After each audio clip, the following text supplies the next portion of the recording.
The Johnson Wax Program.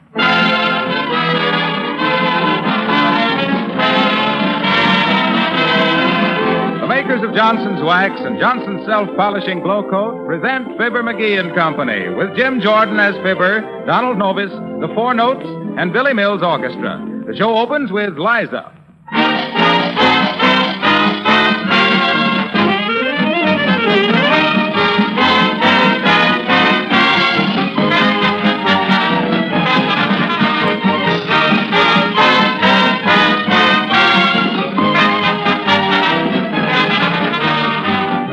Here's an announcement of real importance to every housewife.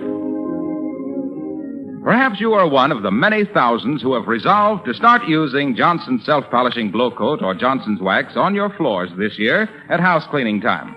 Well, now, if that's the case, let me urge you to go right out tomorrow and see your dealer, for he is featuring special giant-size cans of Johnson's Wax and Johnson's Self-Polishing Glow Coat at the same price you usually pay for only 1 pound or 1 pint, and yet you get 1 pound and a third, or 1 pint and a third. Now, these giant-sized cans are selling fast, so don't delay. When your dealer's special spring shipments are gone, there won't be any more. So avoid disappointment by going to the store first thing tomorrow morning and buying both Johnson's Wax and Johnson's Self-Polishing Glow Coat in the special money-saving giant-size cans.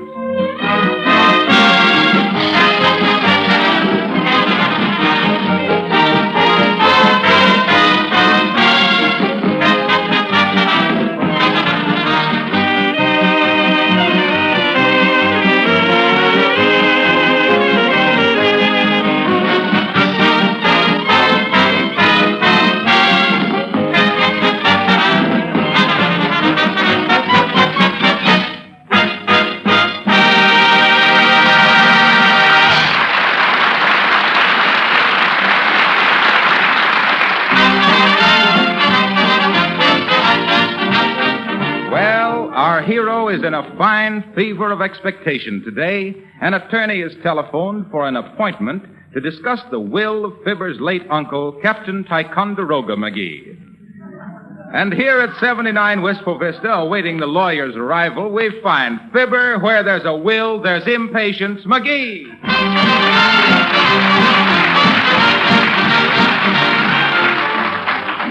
Ah, good old Uncle Tyke. I always was his favorite nephew, in spite of the time I tied the snake's head onto the garden hose and coiled it up on his bed. Aha, at last. Folks, I hope you'll always remember this moment as the last time you seen me when I was just a poor boy. Goodbye, poverty. Come in, Fortune. Mr. McGee? You betcha, Bud. Are you the shyster, or Are you the attorney that called me about Uncle Tyke's will? Yes, I am. I'm Mr. Ogden Faditch of Faditch. Shut it off, Bud. The needle is jumping a groove. Have a cigar, Mr. Faditch? Thank you. I have one. Oh, you got two? Thanks. Now, let's get down to cases, Bud. What did the old skinflint, what did dear old Uncle Tyke leave me? Well, aren't you a little impatient, McGee? Aren't you interested in the other beneficiaries of the last will and testament of Captain Ticonderoga McGee? Oh, shucks, sure I am, Bud. What'd my aunt get? Aunt Lulu McGee. Let me refer to my notes here. Ah, yes, Lulu McGee. Lulu, that's the one. Lulu inherited a braided horsehair watch fob, a wood-burning outfit, a hand-painted hair receiver, and a shaving mug. Oh. Yeah, the mug had an inscription on it in gold leaf. That's all. Quote, "You can do a lot more kissing if you stop and look and listen," unquote. That was Uncle Tyke, all right. A flirt to the last. They say he almost put his nurse's eye out trying to kiss her with a thermometer in his mouth. Yeah, that's a very interesting character. Oh, yes, indeed. Now, would it be indelicate, Bud, if I was to inquire how much moss the old Rolling Stone gathered for me? Ah, yes. You, I believe, were the old gentleman's favorite nephew. What'd I tell you, folks? And in consideration of this fact, the will states, quote, "And to my nephew Fibber, more familiarly known to his childhood playmates as Stinky, secure in the knowledge that he will bend every effort toward its upkeep and maintenance, for which funds are herewith provided, I bequeath my most cherished possession, my faithful ally in my travels about the world. Now, what is it? My boat, the Billy B., unquote. Hot dog. A yacht. Oh, boy. A yacht and enough dough to keep it up. Wowee. It'll be turned over to you as soon as it's released by the executor. Boy. Congratulations and good luck. Well, thanks, Bud. Now for a life on the bouncing main. Now I can go to Australia and China and Siam. Whoopee! Sailing, sailing over the bounding main. For many a stormy wind shall blow where Jack comes home. Hello there, Johnny. What you jumping around for? Spring fever or winter underwear? Neither one, old-timer. I was just dancing a sailor's hornpipe. I'm a yachtsman. Hey!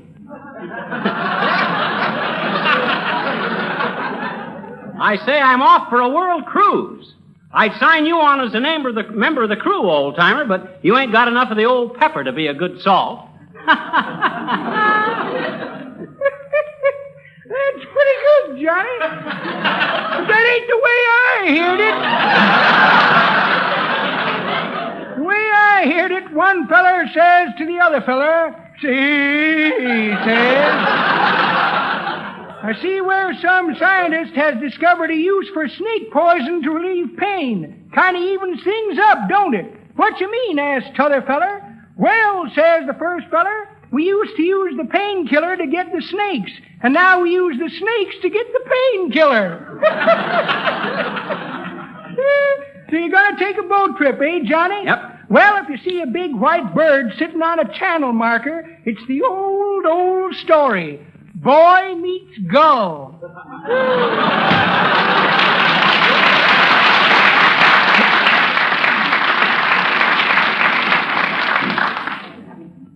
Boy meets gull. He's got young ideas, all right, but his heartbeat belongs to daughter.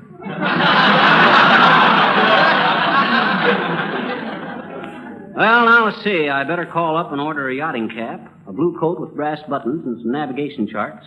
Where's that telephone? Hello, operator. I want to talk to... Oh, is that you, Mert? Hi, Mert. This is Fibber McGee. What say? Oh, you heard about me inheriting the yacht, did you? What say, Mert? Your brother? What makes you think he'd be a good member of my crew? He has, eh? 7 whaling expeditions, eh? Where to, Mert? Oh, out to the woodshed. Say, give me the seagoing supply store, will you, Mert? Thanks. Oh, in 1492 Columbus. Hello? Semmelmeyer 7 Seas Supply Store? Fibber McGee, the Society Yachtsman, speaking. Yeah. Say, I'll be down there in a little while to lay in supplies for a 2-year cruise. Huh? Yeah, that's right. And listen, put in a few barrels of good red wine. My crew will probably want some port in every sweetheart.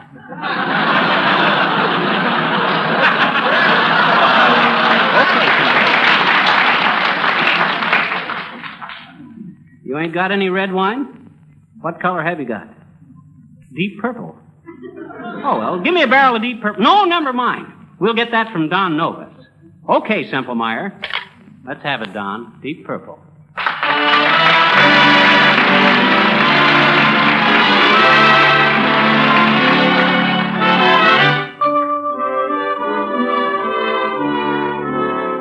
The sun is sinking low behind the hill. I loved you long ago, and love you still. Across the years, you come to me at twilight to bring me love's old thrill. When the deep purple falls over sleepy garden walls, and the stars begin to flicker in the sky, through the mist of a memory, you wander back to me, breathing my name with a sigh. In the still once again I hold you tight. Though you're gone, your love lives on when moonlight beams. And as long as my heart will beat, lover will always meet here in my deep harbor.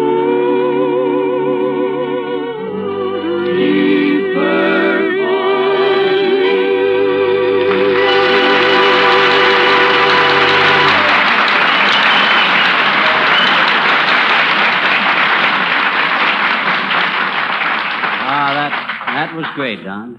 A beautiful song, beautifully sung. Thanks, Fibber. And incidentally, I want to congratulate you on your inheritance. Oh, thanks, Don. I don't want to take too much credit for it. Any good, clean-living, red-blooded American boy could have done the same thing. All he has to have is willpower. An uncle who was too tight to spend a dime. Yeah, but about this world cruise of yours, you know anything about ocean navigation? Well, I certainly do. I ought to. My great-great-grandmother on my father's side was a mermaid. A mermaid? Sure. It was a little embarrassing for Grandpa at parties, too. Till the hoop skirt came in. I'll never forget how she used to hold me on her lap when I was just a little baby and fan me with a fin. How she used to coax me to eat my dinner. Come on, Fibber, dear, she'd say. Eat your nice seaweed. Oh, that's very interesting. Yes, well, I can shut my eyes now and see the dear old lady floundering up the garden walk. What did she die of, Fibber? Barnacles? No, it was kind of tragic about that there, Don. Us McGees don't like to speak of that much. You see, Grandpa got hold of a copy of the Fish and Game Laws for 1852 and discovered that Grandma was too small. So he threw her back in the ocean. It's too bad she wasn't still holding you on her lap. Well, so long, Fibber. Bon voyage. Yeah. Well, better run down to Simple Myers and buy my yachting outfit. Mood Music Mills in C.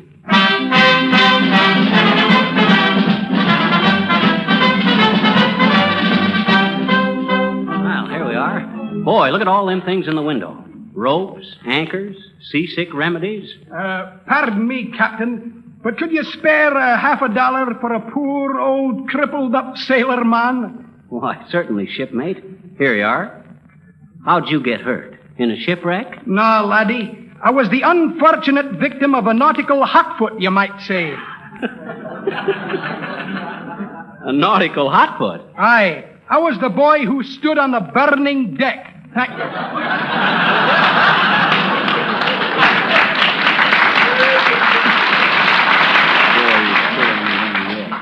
I better get inside before they take up a collection for the guys who got wrecked on the Hesperus. How do you do, sir? What can we do for you? We have a special sale today on silent foghorns for clear weather.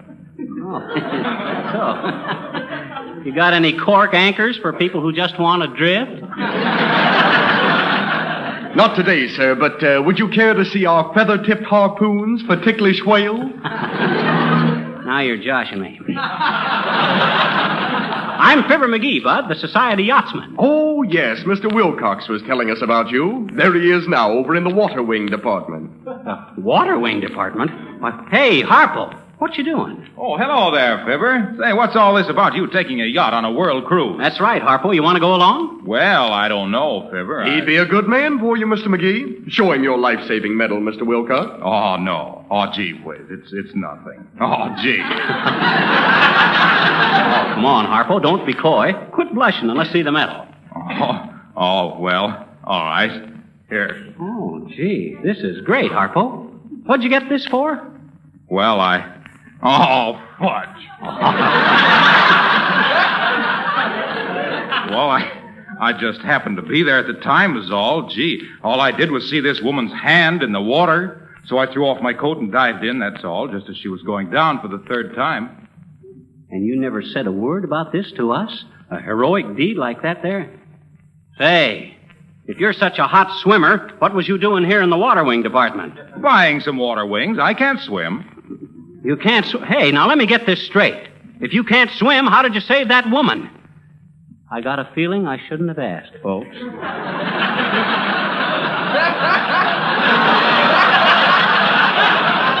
Well, you see, it was a hot day last July. Yes. What happened? I was passing a big house on Oak Street, and I heard a woman groan. I looked in the window and saw her hand in the water, a bucket of dirty, soapy water. Just as she was going down for the third time, on her knees with a scrub brush. So quick as a flash, I threw off my coat, dived in the window with a can of Johnson's Glow Coat, and showed her how unnecessary old-fashioned floor scrubbing was.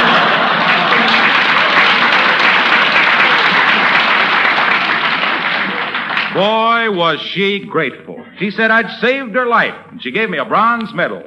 Bronze medal, but this is a gold one. Oh, I know. She took the bronze one back and gave me a gold one when I tipped her off to how much she could save by buying Glow Coat in the special giant-sized cans containing an extra third for the same price before they were all gone.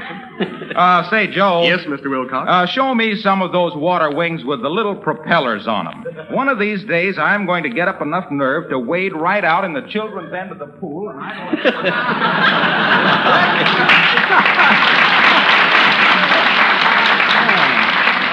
Harpo the hero, the linoleum lifeguard. That ain't the dilliest thing. Well, how do you do, Mr. McGee? Oh, my, how nice to see you, really. Oh, hi, Uppy. What you doing here? Oh, I'm buying a little birthday present for my brother. Oh. I'm going to send him a box of catnip. Catnip? Yes. You see, my brother is just wild about sailing, Well. and he has the dearest little cat boat. Catnip for the cat boat. It's a good thing he ain't got a tramp steamer. You'd be sending him a can of mulligan. Mulligan? Yeah, mulligan. Kind of an outdoor stew. Oh, then you know my brother.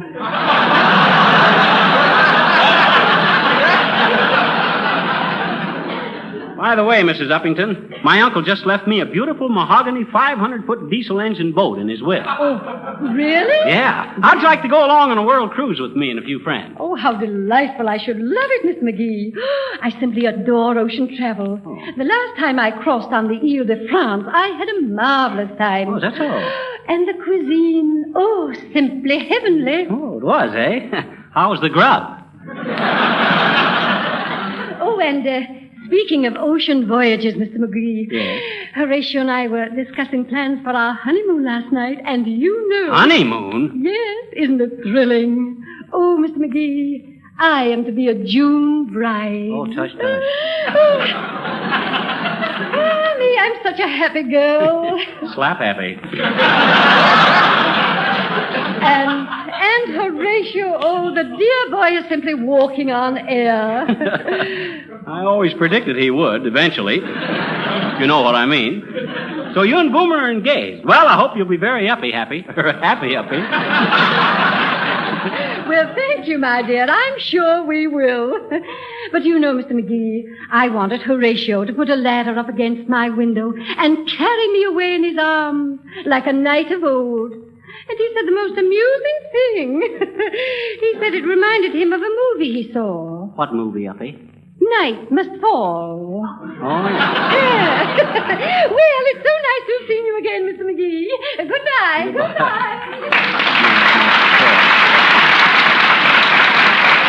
dear. Carry her off like a knight of old. Some night the gutter pup Galahad.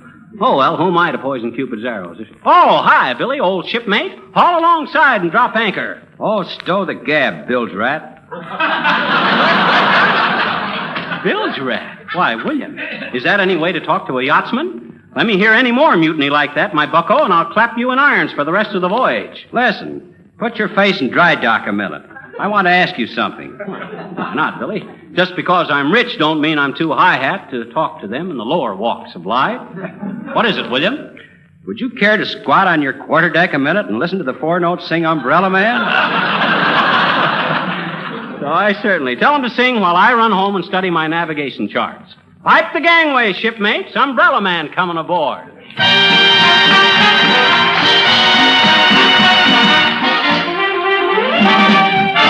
Umbrellas, umbrellas, umbrellas, umbrellas. Toodle-umma-lumma, toodle-umma-lumma, toodle-aye-aye. Any umbrellas, umbrellas to fix today. Bring your parasol, it may be small, may be big. He repairs them all with what you call a thingamajig. Pitter-patter, patter, pitter-patter, patter, it looks like rain. Let it pitter-patter, pit-pit, pitter-patter, don't you mind the rain.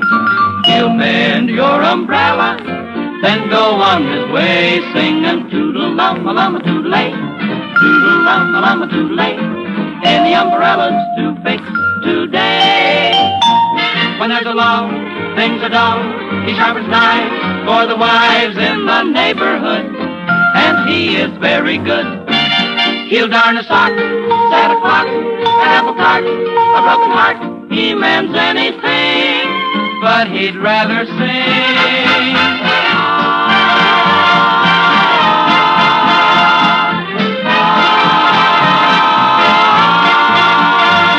He'll patch up your trouble, then go on his way, singing toodle-lumma-lumma, toodle-ay, toodle-lumma-lumma, toodle-ay. Have you any umbrellas today? Have you any knives to sharpen, any hearts to brighten? Toodle-lumma-lumma, toodle-ay, toodle-lumma-lumma, toodle-ay.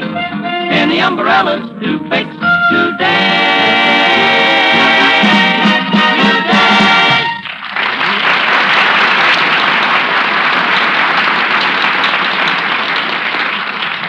That was swell, kids. Let's see now.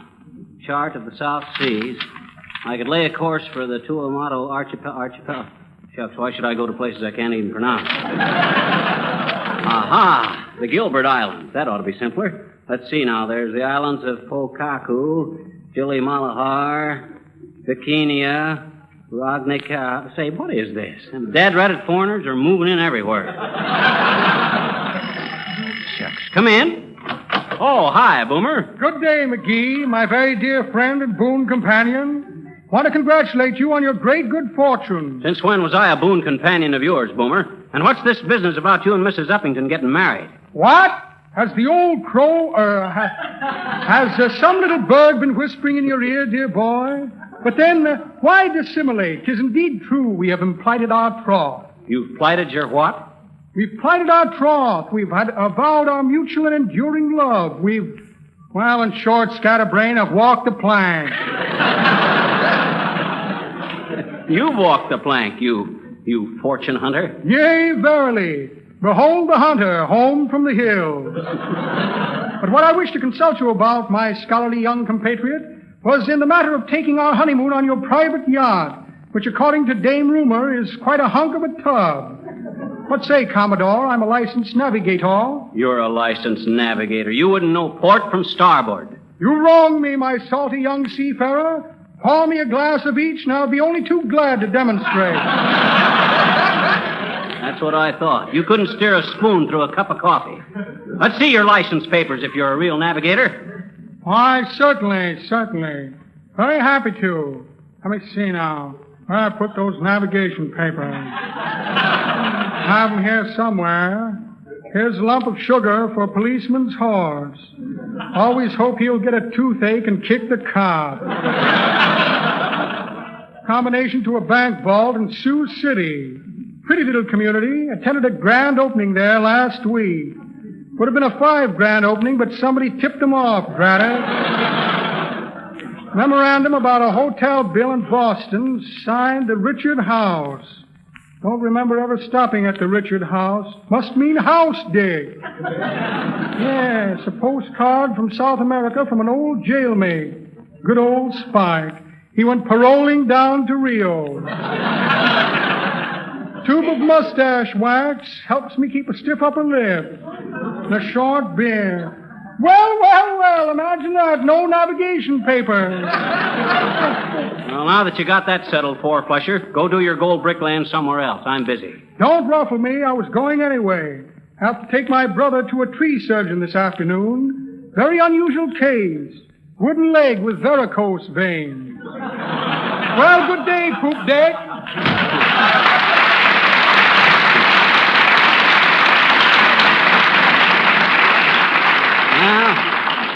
take a look at them charts again.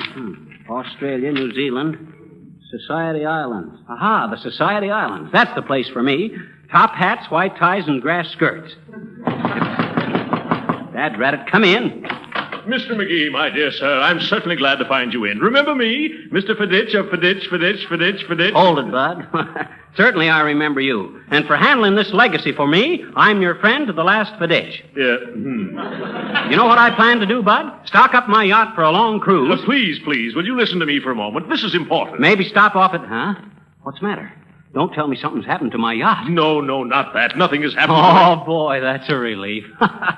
You had me scared there for a minute, Bud. Though I'm too much of a sailor at heart to get panicky at trifles. In fact, there's always been sailor's blood in the McGee family, Fiditch. Yes, Mr. Why, McGee. when I was just a little snookums, I felt a strange longing in my soul, urging me toward the sea. Urging. Sea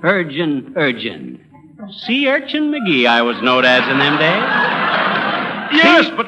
Sea Urchin McGee, smartest skipper of the southern seaboard, shrewdly scanning the skies for a sight of a stormy signal to send my schooner scurrying for safety to shelter of the shipyard, scooting into the swishing spray to save sinking sailors from the sinister sharks swishing silently through the salty surf of the seven seas, and the subject of sea-going sagas from sad Sardinia's sandy shore to the silken sails of Singapore.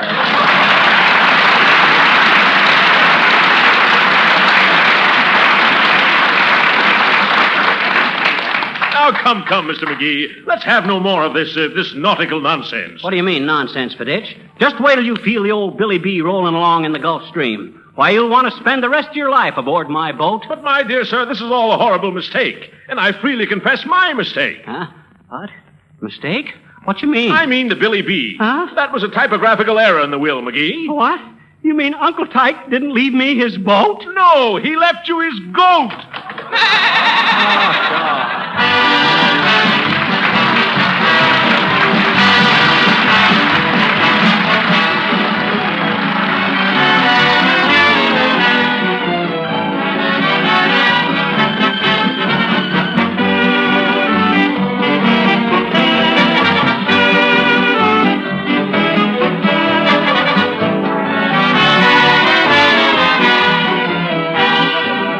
Fibber will be back in just a moment.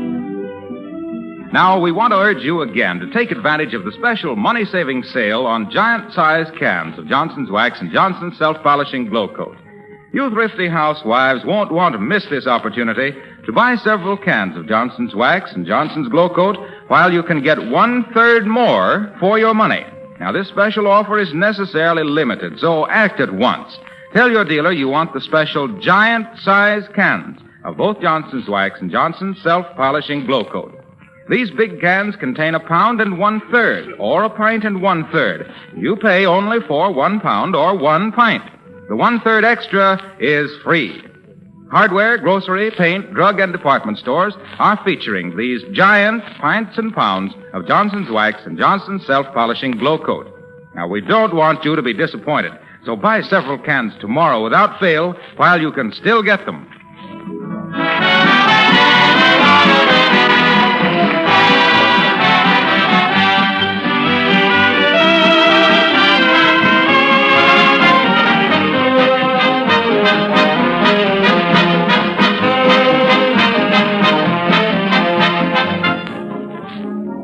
Folks, we want to thank our special guest, Billy B., for appearing on our show tonight. Come over here, Billy, and take a bow. I don't know what I ever done to Uncle Tyke that he should give you to me, but... Hey, wait a minute. Well, I'll say this for the old boy. At least he didn't cut me off without a cent. Good night, folks.